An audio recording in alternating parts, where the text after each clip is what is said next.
So mga kapatid, nandito na naman ako sa aking krusada na ang layunin ay ipaliwanag ang katotohanan upang mapuksa ang mga maling aral na siyang dahilan na mga kaluluwa ay malaglag sa impyerno.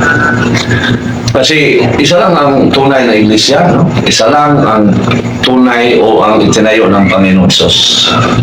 At kailangan ito ang maaniban sa lahat ng tao upang makamit nila ang kaligtasan. Yan mga kapatid. Kaya dahil sinasabi ng Panginoon Sus na ang kanyang simbahan ay usigin, kaya marami ng mga safety ngayon, no, na nagsumikap upang may pagtanggol ang simbahan na siyang paraan upang makamtan sa lahat ng tao ang kaligtasan. Kasi mayroon namang itinayong ating Panginoong Hesus, no? At inutusan niya na mangaral sa buong mundo. Ito ang sinabi sa ating Panginoong Hesus na parang reminder sa kanyang iglesia. Ito sa San Mateo 5:11. Bulahan kamo kung biyay-biyayon o daog-daogon sa mga tao o butang-butangan sa tanang matang sa kadawatan tungod sa inyong pagsunod kanako. So yan ang nangyari sa simbahan, no? Pinaratangan upang ito ay ma-wipe out sa mundo, at dahil dyan, pero hindi yan mangyari, no? Pero maraming mga kanib sa tunay na simbahan na naakit sa mga kamalian. So, ang nais ng Diablo ay mapuksa ang tunay na simbahan upang ang lahat ng kaluluwa ay mapunta sa impyerno. Yan mga kapatid. Kaya, kailangan magsumikap ang bawat isa, no? Noong 2015, niremind tayo sa ating Santo Papa na si Pope Francis sa kanyang encyclical letter na Laudato Si, no? Ang ibig sabihin, daigon ka, no? Or Laudato Si is an Italian word meaning praise be to you. Ang ibig sabihin sa Bisaya, daigon ka.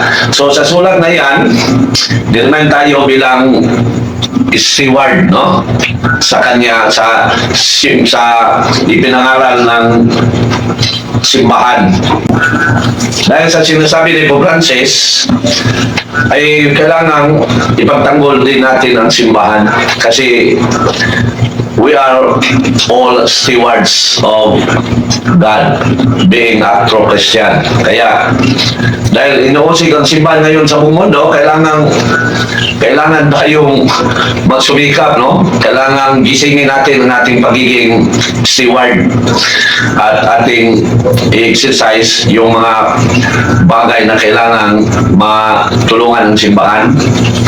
So, kasi ang nais ng Diablo ay walang iba kundi mapunta sa impyerno ang lahat ng kaluluwa. At ang nais ng simbahan ay walang mapunta sa impyerno, kaya inuusig ng Diablo sa pamagitan ng mga tao na naging biktima niya, inuusig ng simbahan upang maraming mga Katoliko ang malihis sa katotohanan. Kaya magsumikap tayo mga kapatid, no? Hindi tayo magpabaya. Lagi tayong mangaral, magturo, or i-refresh or yung buhayin natin ang ating pagiging steward of the church, no? Kasi yan ang isa yan sa mga tinalakay ni Pope Francis sa kanyang encyclical letter noong 2015 na ang puluhan ay Laudato Si, no? Na ang ibig sabihin ay praise be to you. So, kinilala ng mga Santo Papa, no, na tayo ay karapat-dapat na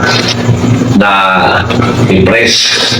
So, kaya ako'y magsumikap dahil sa reminders na ating mahal Santo Papa na being a steward, kailangan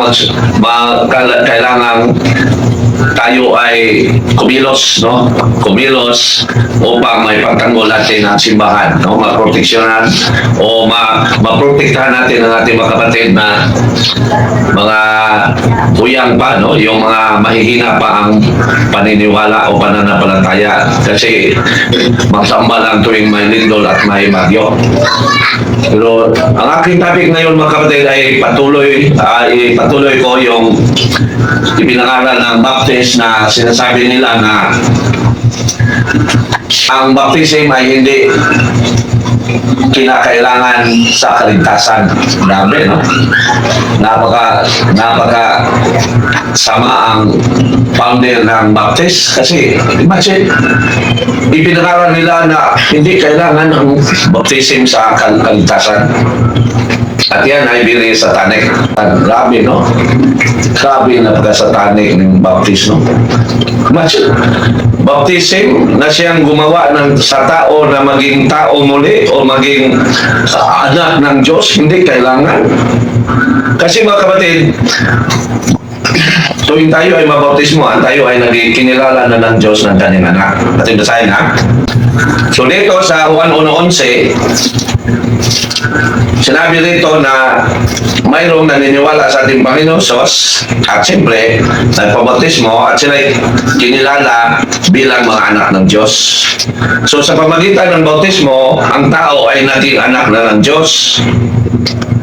Ngunit ang mga Baptist, hindi kailangan ang bautismo sa kaligtasan. So, grabe, no? Napaharap na sinuway ang ipinangaral ng Panginoong Hesus. So, ating basahin ha? Ang Juan 1:11. Ito ang sinabi. Juan 1:11. Okay. Miyanhi siya sayang kaugalingong 1:11. So sa 12, no? Miyandi siya sa iyang kaugalingong katawan. Apan wala sila mudawat kaniya. Apan kadtong midawat o misanay kaniya, gihatagan niya sa katungod na mahimong mga anak sa Diyos. Imagine. Kaya sabihin ng Baptist na hindi kailangan ang baptism sa kaligtasan. Grabe, harap-harap, no? Satanism mga teaching, no? Ito ba, sa San Juan 3:15, sinabi ng Panginoong Hesus, si Jesus mitubag, sultihan ko ikaw, walay makakita sa Diyos, sa gingarian sa Diyos, dawas kung siya matao pag-usapan. Napalinan.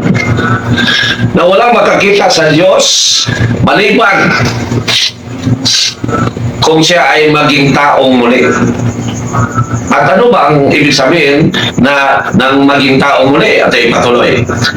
Kung saan man pagkatao, pag-usap sa katao nga gulang na, makasulod ba di ay siya sa tiyan siya ang inahan naroon mapakatao pag-usap nangutana si Nicodemo di si Jesus may tubag sultihan ko ikaw walay makasulod sa gingarian sa Diyos gawas kung matao siya pinaagi sa tubig o sa Espiritu at yan ang baptism.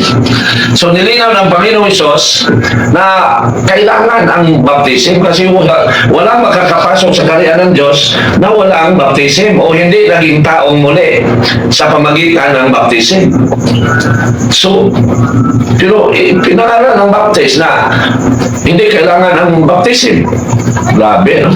Grabe, luya, yan mabiktima, aning puno ka, kalo eh. So, kasi mga kapatid, ang tao, dahil sa baptism, siya ay napakig-isa na sa Panginoong Hesus. So kung hindi kailangan ang baptism, ibig sabihin, hindi kailangan na tayo ay makipag-isa sa Panginoong Hesus. At basahin mga kapatid, ang Galatia 3:27. Grabe, no? Harap-harap na ang satanic teaching sa Baptist. Imagine, hindi kailangan ang baptism sa kaligtasan. At basahin mga kapatid ang kanilang batayan. Okay, yan. At basahin mo na ha. Ang sinasabi nila sa San Lucas 23, 39 hanggang 43, yung nangyari sa isang magnanakaw, yung tulisan, na sinasabihan ng Panginoon Hesus na ngayong araw na ito, kasama ka sa akin sa paraiso. Yan ang kanilang batayan. Pero, tama ba sila? Ang sagot, hindi. Atin ba sa'yo mga kapatid? Grabe ang mga Baptist, no? Okay. So, 39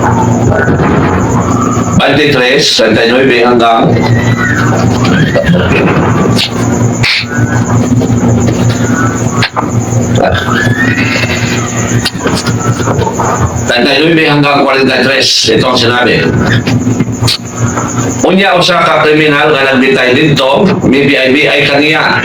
Dili ba ikaw mauman ang Mesiyas? Luwasa ang imong kaugalingon ug kami. Apan gibadlong siya sa iyang kauban nga nag-ingon. Wala ka ba mahadlok sa Dios? Ani ka dinhi gisilutan sa maurang silot. Apan angay kanato ang silot nga gipahimtang kanato kay tukma man kini sa atong nabuhat. Apan siya walay sala. O mingon siya kang Hesus. Hesus, hinumdumi intaw nako kung maghari ka na. Mingon si Jesus kaniya, sultihan ko ikaw karong adlaw adto ka sa paraiso uban ka nako. Ito ang batayan sa uwan na mga ngaral na si John Smith na hindi kailangan ng baptism. Pero ano ba ang ibig sabihin dito? Ano ba ang kalinawan dyan? Mga kapatid, ang Panginoong Hesus ang nagsasabi na baptisman ninyo ang lahat ng tao.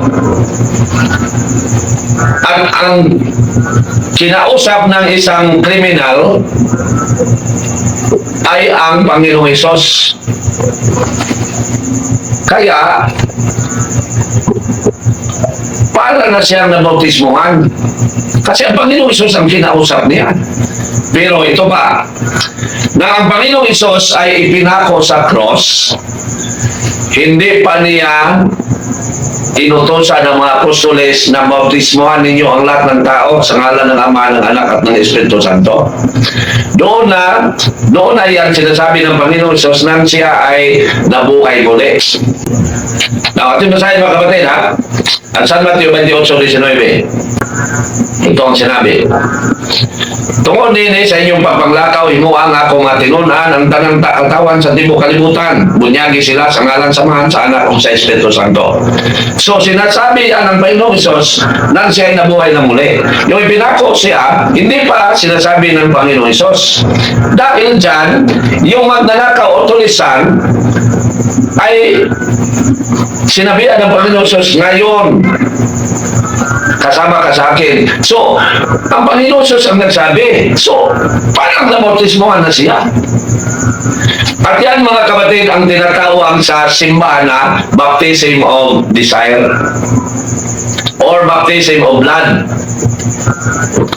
At tinusahin sa CCC ha.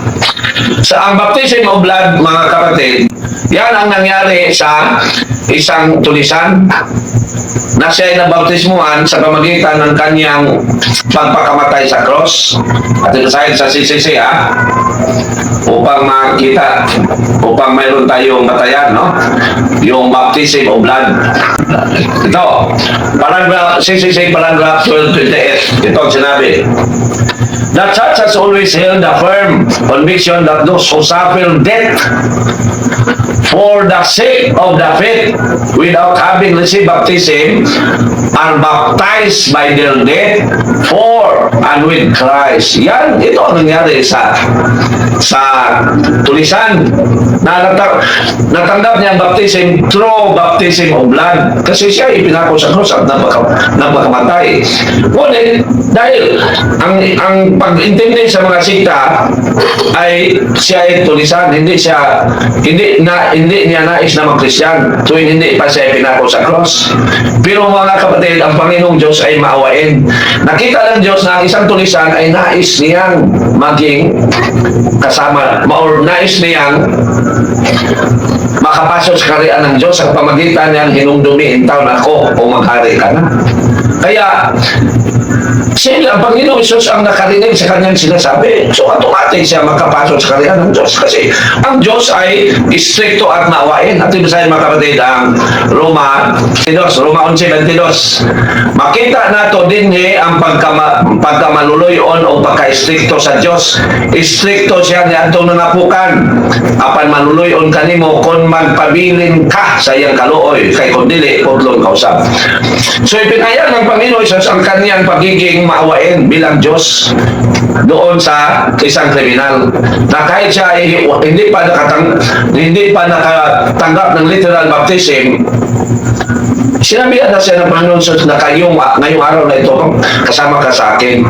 Yan, mga kapatid. Akibalkan ha, ang Panginoon Jesus, hindi pa siya nag-utos na umayo kayo at bautismahan ninyo ang lahat ng tao nang siya ay hindi pa nabuhay muli. Yan ang hindi naintindihan ni John Smith na may-ari sa baptist. So, ang natanggap ni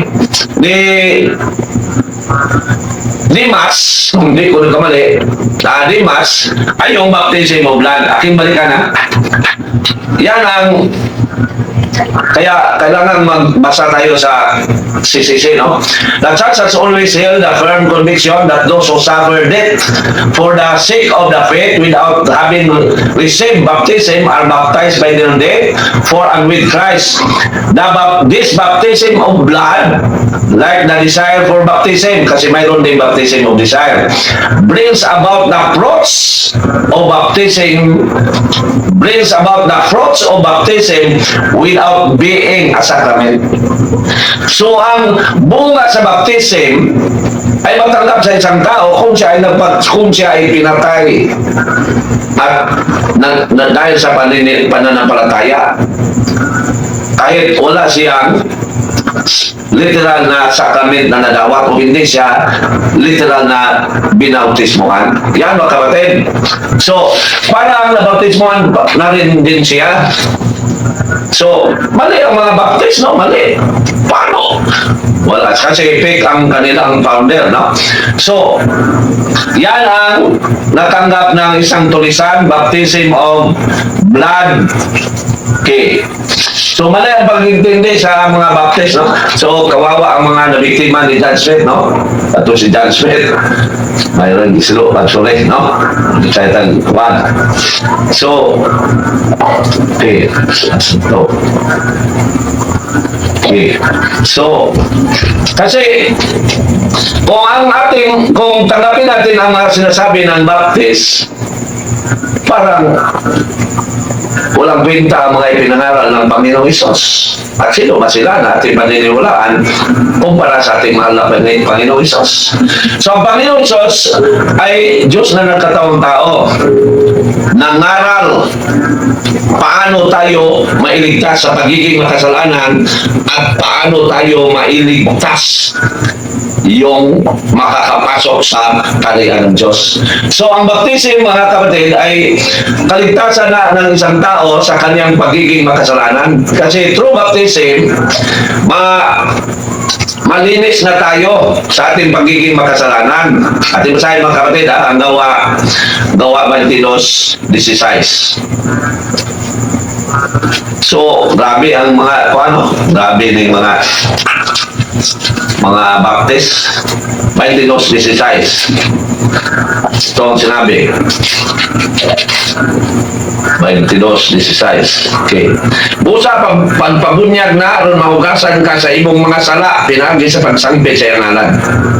Kasi ang tao nang siya hindi pa siya Christian, siya ay itim o nasa buhay na makasalanan.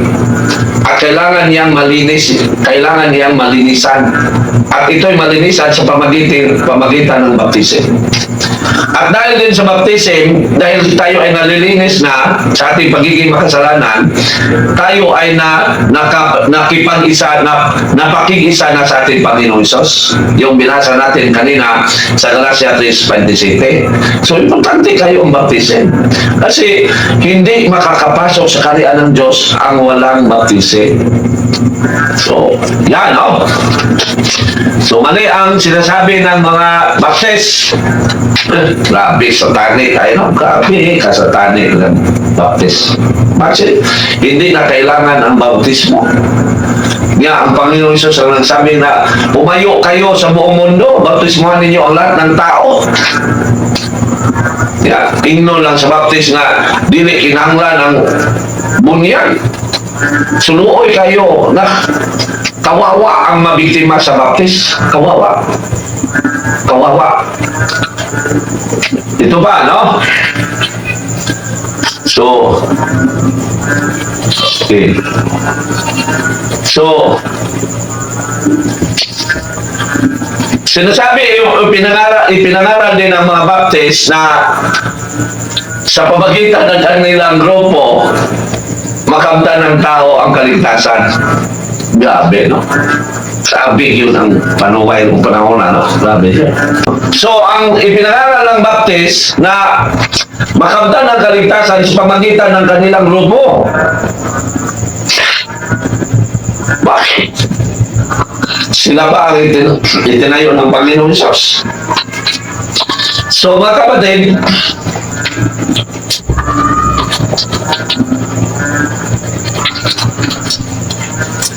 aking balikan, no? Ang Baptist ay itinayo lang noong 1609.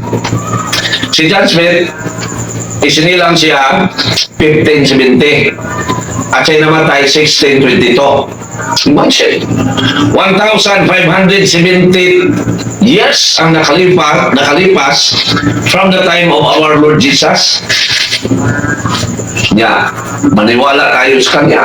Paano na lang yung itinayo ng Panginoong Hesus? Grabe. Grabe rin mga Baptist, no?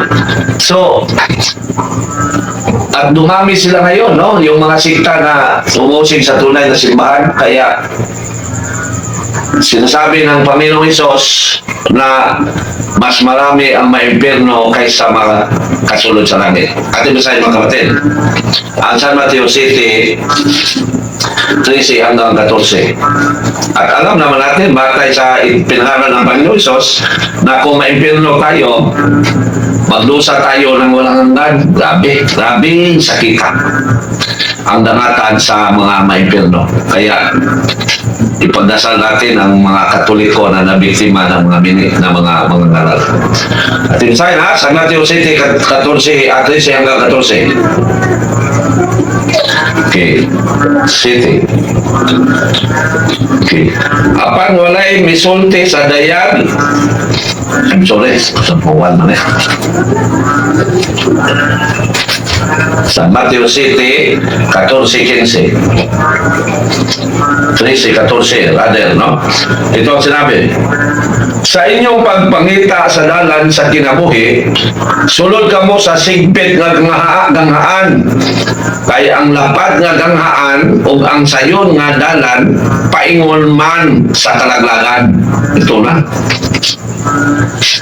Mao kini ang gisubay sa kadaghanan. Apan masigpit ang ganghaan ug malisod ang dalan paingon sa kinabuhi dayon. Ug jotay ra ang nakakaplag niini. Ang tanong naman si Pastor doon sa plaza. So, sabi niya, klaro, kayo po sol.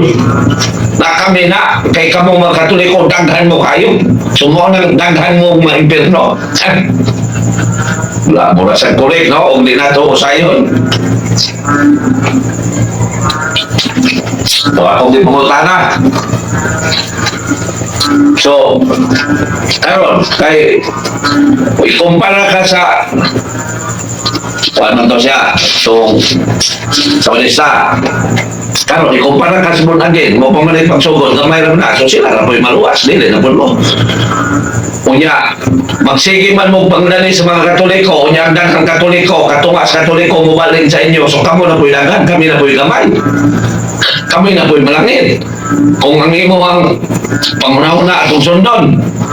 So, mga kapatid, ang ibig sabihin dito na kunti lang ang namumuhay na banal. Pag imo namumuhay na banal, mayroon ding mga kaanib sa tunay na iglesia na hindi makakapasok sa kaharian ng Diyos kasi mayroon mga Katoliko na hindi namumuhay na banal. Kasi yan ang batayan sa ating pagpasok sa kaharian ng Diyos, ang pamumuhay na banal. So kung mayroong Katoliko na hindi namumuhay na banal, ano pa kaya yung mga sikta? At ito sa'yo na, Hebrew 12:14. Panikabuti ninyo ang pagpakigdait sa tanang tao sa pagkinabuhi nga balaan kay gawas nini walay makakita sa Ginoo. Now, so, ang ibig sabihin dito sa San Mateo City 13 hanggang 14 ay ang naniniwala ng Panginoon Hesus o naging kaanib sa kanyang iglesia.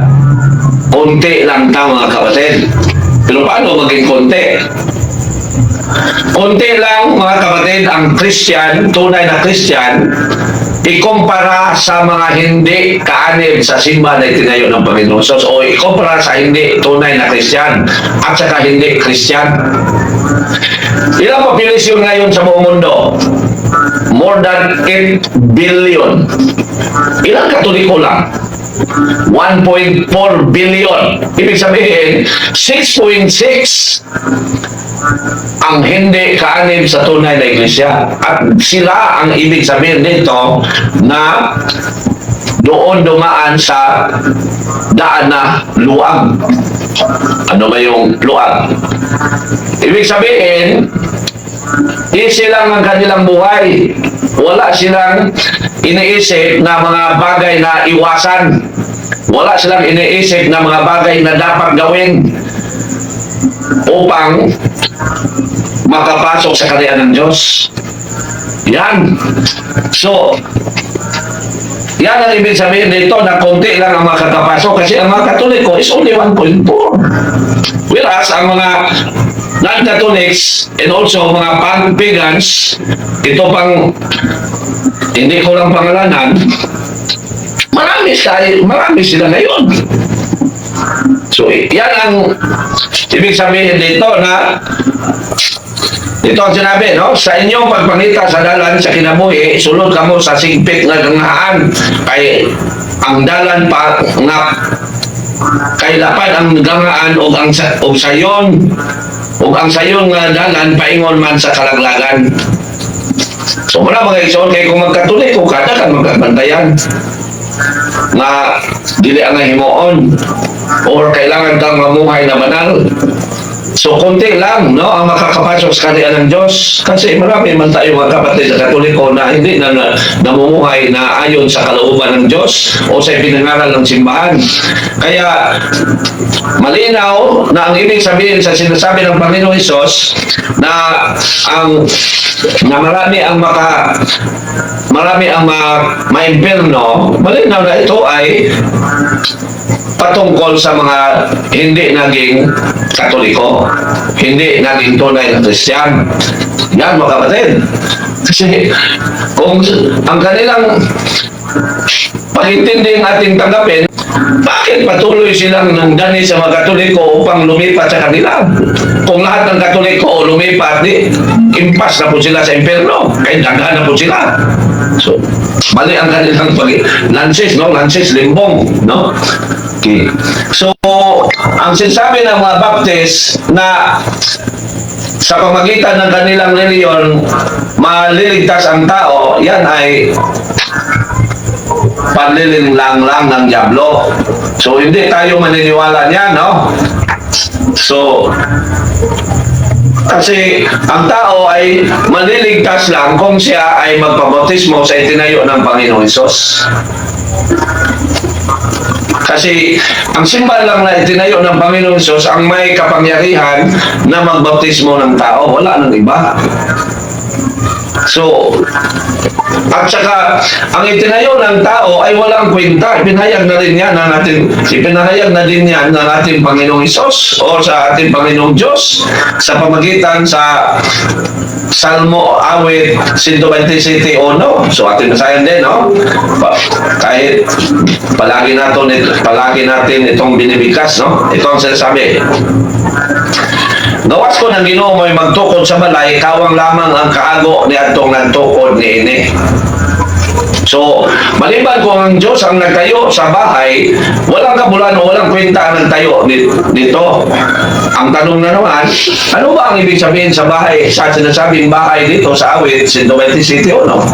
Ang ibig sabihin ng salitang bahay ay ang grupo ng sangkatauhan na kung ang tao lang ang nagtayo, walang kwenta. At basahin mga kapatid ang Efeso 2:22. Ito ang sinabi. Uban sa tanang magtotoo, kamo usang nanayo sa kaniya, gihimong usa ka balay, di nagpuyo ang Diyos pinagi sa iyang espiritu. So kung ang grupo ng sinasabing reliyon ay itinayo lang ng tao, wala yung kwenta. Kasi itinayo lang ng tao. At saka mayroong itinayo ang Panginoon Hesus. So ito pa ang sinasabi sa Gawa 17 26, no? 17:26 na ang Diyos ay hindi nakatira sa mga grupo na ginawa lang ng tao. O itinayo lang ng tao. At yung sa'yo mga kapatid, ha? Parang okay. 17:24. Sorry, no, wrong. 17:24. Ang Diyos nga nagbuhat sa kalibutan ug sa tanan nga ani-ani mao ang Ginoo sa langit ug sa yuta. O wala magpuyo sa mga templo nga binuhat sa mga tao. So dito ang ginamit templo. Kasi ang mga tao na nabautismuhan sa iglesia na tinayo ng Panginoong Hesus ay kinilala na ng Diyos na kanyang templo. At basahin mga kapatid ang 1 Corinto 3:16. Kaya kung ang grupo ay tinayo lang ng tao, walang kwenta yan. Hindi tayo makasigo, wala tayong kaligtasan. Ito ang sinabi, 3:16. Sa walay duwa-duwa sayod kamo nga kamo templo sa Dios o nagpuyo diya kaninyo ang espiritu sa Dios. So malinaw na kung ang tao ay o ang grupo ay tinayo lang ng tao, wala ang Diyos kanila. Napakalinaw. So, hindi tayo maniniwala sa sinasabi ng mga Baptist na ang kanilang grupo ay ang kailangan upang makamit ang kaligtasan. Grabe, no? Grabe panlilin lang, no? So, malinaw mga kapatid, no? Na walang ibang paraan, walang ibang grupo ng relihiyon na kailangan nating aaniban upang tayo ay maliligtas maliban lang sa itinayo ng Panginoong Hesus. O tayo ay maliligtas sa pamagitan lang ng iglesia na itinayo ng Panginoong Hesus. Wala nang iba. Kasi mali lang na ipinayal sa lumang tipan, sa awit 127:1, na maliban ko ng Diyos ang nagtayo sa bahay, ay walang kabaluhan ang taong nagtayo, walang kabuluhan ang itinayo lang ng tao. At malinaw na ang bahay ay ang sangkatauhan, no? Yung mga sinasabi ko na mga talata, no? So, yan. So, magsumikap tayo, no? Magsumikap tayo na ipangaral ang magandang balita at ipagtanggol. Bakit? Kasi ang magandang balita ay ang kapangyarihan ng Diyos sa pagliligtas ng sangkatauhan. Ating basahin mga kapatid ang Roma 1:16. Na ang magandang balita ay ang kapangyarihan ng Diyos. Ito ang sinasabi sa pagliligtas. Kay dili ko'y kaulaw ang Ebanghelyo, kay kini mao ang kaon sa Diyos aron pagluwas sa tanan nga mutuo. Una sa tanan nga sa mga Hudiyo, ingon man sa mga dili Hudiyo. Napakalinaw. Kaya kailangan ipagtanggol natin ang magandang balita. At isa niyan ay yung kailangan magpabautismo sa tunay na iglesia. Hindi tayo maniniwala sa mga maling aral. Tulad ng sinasabi na ipagtanggol natin ang magandang balita upang mapuksa natin ang mga maling aral. Yan mga kapatid. Kasi ang magandang balita ating balikan ay ang kapangyarihan ng Diyos. Kaya ipagtanggol natin ito, no? Kasi mayroon marami nang nangaral ng maling balita o masamang balita, tulad ng sinasabi ng Baptist na ang bautismo ay hindi kinakailangan o hindi necessary sa kaligtasan. Gabi no, harap-harap nga satanic teaching. Gabi, ininsulto nila ng masyado ang ating Panginoon Isus. Sinabi ng Panginoon Isus, walang makakapasok sa kaharian ng Diyos maliban kung siya ay maging tao muli. At ito ay baptism. Pero anong ipinangaral ng baptis? Hindi, kinakailangan ang baptismo. Maniniwala ka lang sa Panginoong Isus. Yan ay deception. Paano natin ma-prove ang ating paniniwala sa Panginoong Isus kung hindi tayo magpabaptismo sa kanyang iglesia? Grabe. So upang mabigyan natin patutuo ang ating paniniwala sa ating Panginoong Isus, kailangan magpabautismo tayo sa kanyang iglesia. Aking basahin mga kapatid. Ang San Marcos 16. Aking balikan ha. Ito ang sinabi. Ang mutuo o magpabunyag maluwas, apan ang dili mutuo silutan. So partner ang pananampalataya at bautismo. Hindi pwede i-separate niyan. Pero hindi ibig sabihin na pwede tayo magpabautismo sa mga Juan. Hindi pwede. Sa simbahan na tinayo ng Panginoon Isus, partner yan, hindi dapat mahiwalay o hindi hiwalayin yung pananampalataya at saka bautismo. Pero anong sinabi ng baptist? Grabe no, harap-harap. Hindi na kailangan ng bautismo. Importante, naniniwala sa Panginoong Isus. Grabe. So, ito ang sinasabi mga kapatid na naniniwala ngunit walang gawa. Kasi ang pagbautismo ay parang gawa na rin mo yan. Na pumunta ka sa simbahan upang magpabautismo. So, yan ang ibig sabihin ni St. James, isa sa mga apostoles na natin Panginoon Isus, Santiago 2, no? At basahin. Santiago 2:14. Mga igsoon, unsay kapuslanan kung ang usa ka tawo moingon nga siya may pagtuo apan wala siya ay mga maayong buhat, makaluwas ba kaniya ang iyang pagtuo? Dili gayon. Napakalinaw. Pero ano yung pinangaral ng baptist? So, magsumikap tayo, no? Magsumikap tayo na maipagtanggol natin ang magandang balita, particularly about baptism. Now, so ito naman ang aking tatalakayan, itong sinasabi sa baptist, no? Na ang kanilang pastor daw ang totoo na mangangaral. Napaka malaking tanong. Bakit? So mga kapatid, kung tingnan natin ang kanilang ginagamit, ang Efeso 4:11, ito ay patungkol sa itinayo ng Panginoong Hesus. Kasi lahat ng naisulat sa banal na kasulatan ay para sa sangkatauhan na maging kaanib o naging membro sa simbahan na itinayo ng Panginoong Hesus. Wala nang iba. So lumabas na kung sino man ang umangkin sa Efeso 4:11, lumabas na sila ay squatter lang. Kasi paano maging sila yung binanggit dito sa banal na kasulatan? Sila ay sikta lang. So, ating masahe, no? Upang ating i-explain din, no? So, kung mayroong mga baptist na maaaring makapanood sa aking video, mag-isip kayo kasi ang iyong kamalian ay nangangahulugan sa inyong pagpunta sa impyerno. Yan, sayang ang ating kaluluwa. No? Tayo ay nilikha ng Diyos, kaya ibalik natin sa Diyos ang ating buhay. Hindi doon sa kalaban ng Panginoong Hesus na walang iba kundi ang diablo. Ito ang sinabi sa Efeso 4:11.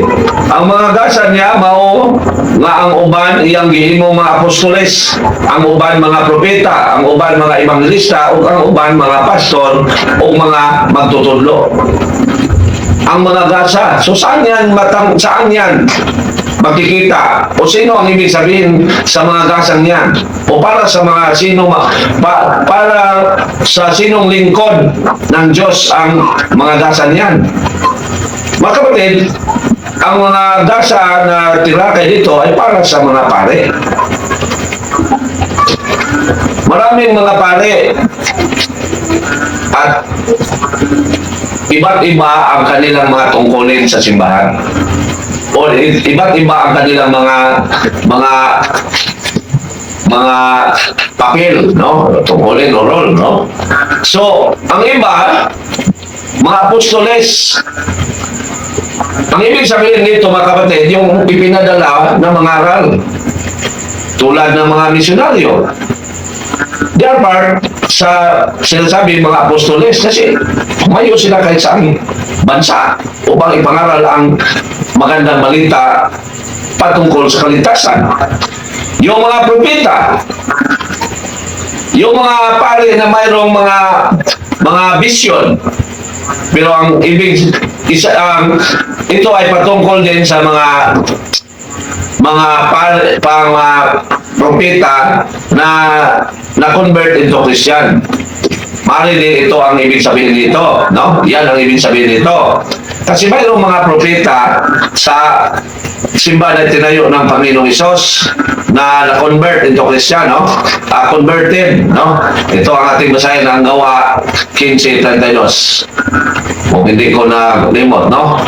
Gawa 15:32. So, sa isang simbahan lang ang lahat ng sinasabi sa Efeso 4:11. 32. Ay, sorry. Ay, nice. 15:32. Ito ang sinabi.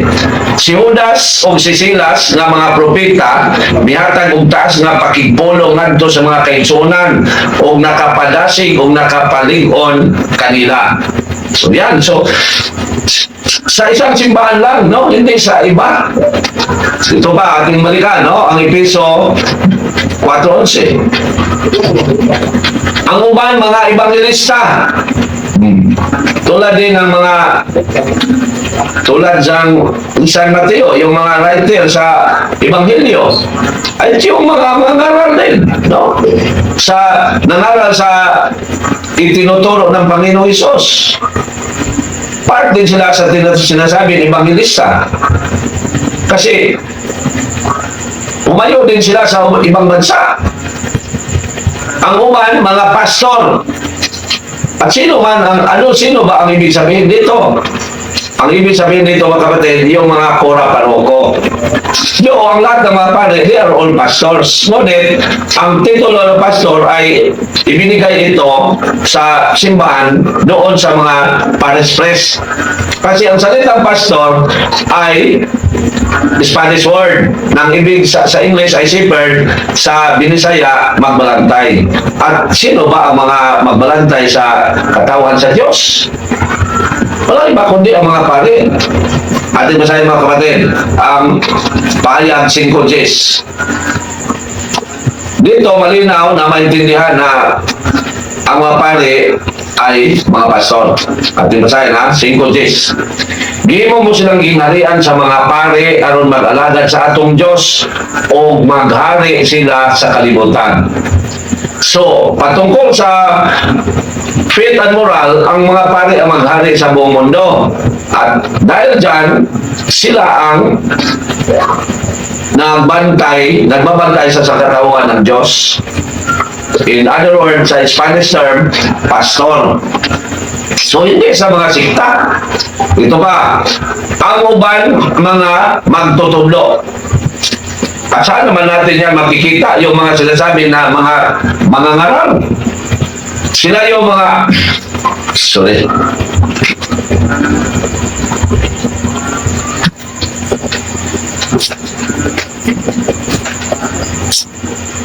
Sila yung mga pare, mga kapatid na nasa mga Catholic school, mga Catholic, ang mga university, sila, no, mga Merino High School, yung mga mga Catholic school, sila ang ibig sabihin dito sa mga ngaral. So, ibig sabihin, ang Efeso 4:11 ay doon lang sa isang simbahan, hindi sa ibang sikta. Kasi, ano ba ang kinalaman sa mga sikta sa banal na kasulatan? So, hindi totoo ang sinasabi na sila, sinasabi sa mga sikta na sila ang tunay kasi mababasa sa Efeso 4:11 ang salitang pastor. Hindi. Ini-squat lang nila yan. So, lahat ng mga kapatid natin, mga protestante, they are all squatters of the words of God. Squatter lang sila. Kasi, kung wala ang Katoliko, wala man sila. Yan ang isipin natin, mga kapatid. No? Kung wala ang simbang Katoliko, walang protestante. Now, okay. So yan mga kapatid, so paano natin sila mapaniwalaan yung Baptist na nagsasabi na sila ang ibig sabihin sa Efeso 4:11. So paano? So ito pa rin, no? Mababasa natin sa Lucas 17:14 na nang mayroong mga tao na lumapit sa ating Panginoon Hesus upang sila ay walang ayuhon sa ilang ibate, mingon ang sinabi na natin Panginoon Hesus na pumunta kayo sa mga pare. Ito, atin tayo na kung ano man ang ayuhon upang sila ay kalimot naman tayo ng ayuhon, no eh. Okay, itong sinabi 17:14 nakakita ka ni Akel. Simulan natin sa 12. Samtang nagpaingon siya sa usa ka balangay, gisugat si Jesus og napulo ka sandaon. Nagpaantaw sila og naninggit, Jesus magtutudlo kanoy intaw kami. Nakakita kanila si Jesus umingon, lakaw og pahiling kamo sa mga pare. Ibig sabihin, ang tunay na mga ngaral ay yung pastor na pare, hindi yung pastor na hindi pare. So malinaw, no? Okay, ito pa ang sinasabi ng mga Baptist na ang tunay na version ng Bible ay ang King James Version. Marami na akong naharap, no, ng debate. Pero hindi yung mga dialogue lang, no, yung sa plaza lang, pero debate naman din ang term yan.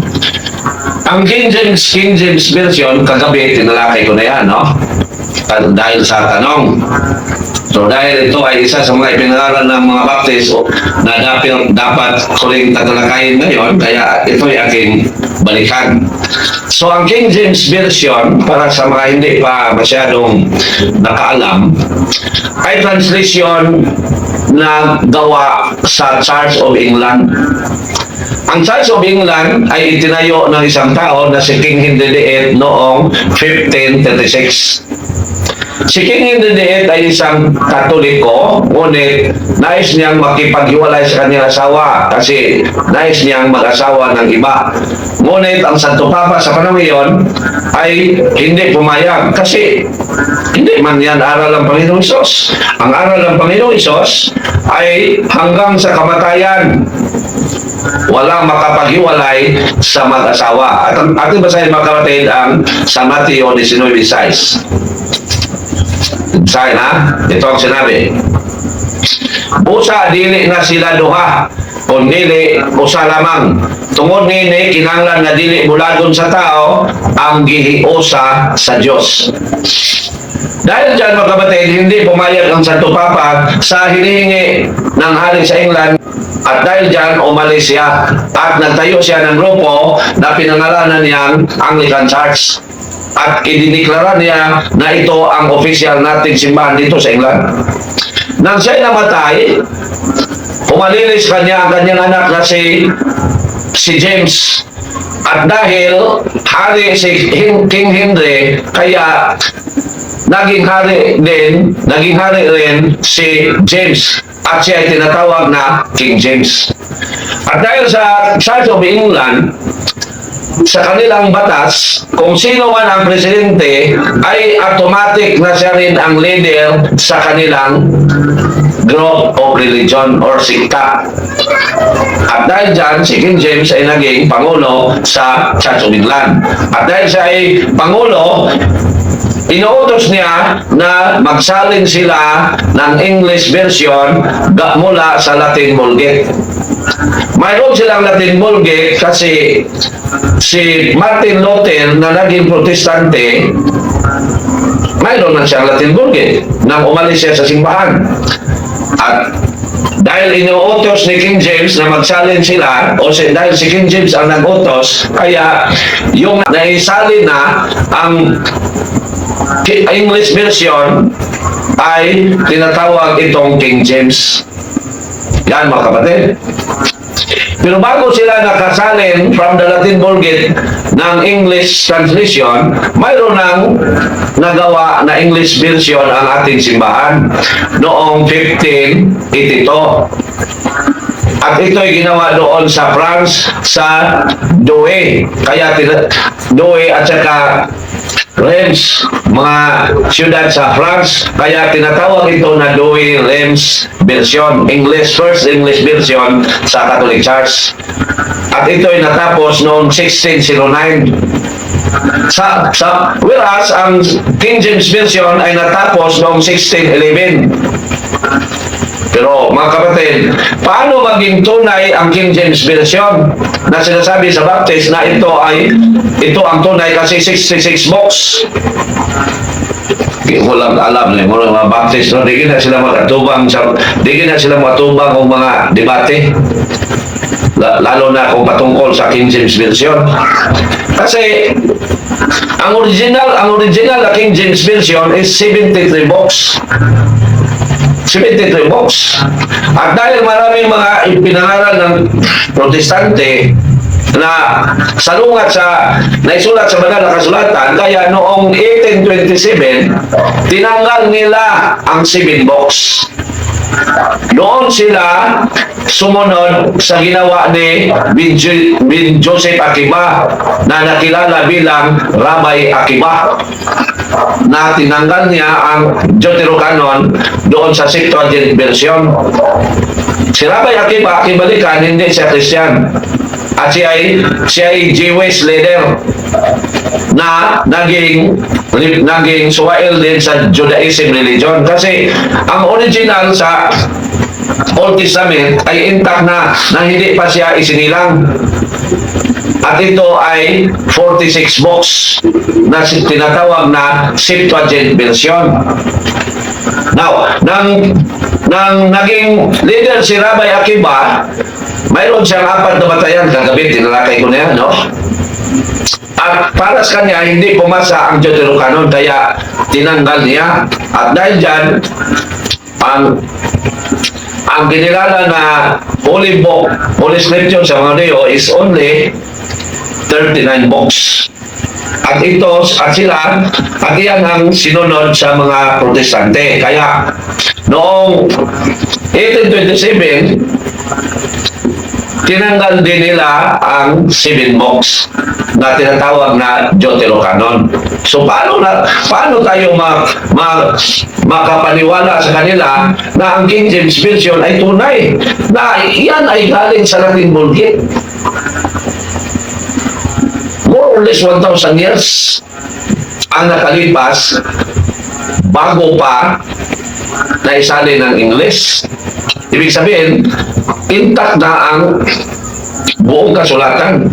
It was 404. Kasi sinimula nito yung sinalin ng Greek language noong 382 sa pamagitan sa utos ng Santo Papa na ika-37 na wala iba kundi si Pope Damaso. Inutosan niya ang kanyang pare na brilliant na si St. Jerome. So, nakalipas pa or taon 400 years or 4th AD, intact na ang 73 books. So, paano tayo maniniwala sa sinasabi ng mga Baptist na ang King James version ang tunay na version, ang 66 books na 1827 lang? Grabe, no? So, kailangan tayo magsumikap upang maituwid natin ang kamalian ng mga siksa. No? Kailangan mga kapatid. Kasi kawawa ang mga Katoliko na maakit sa kanilang grupo na wala ibang puntahan kundi impyerno.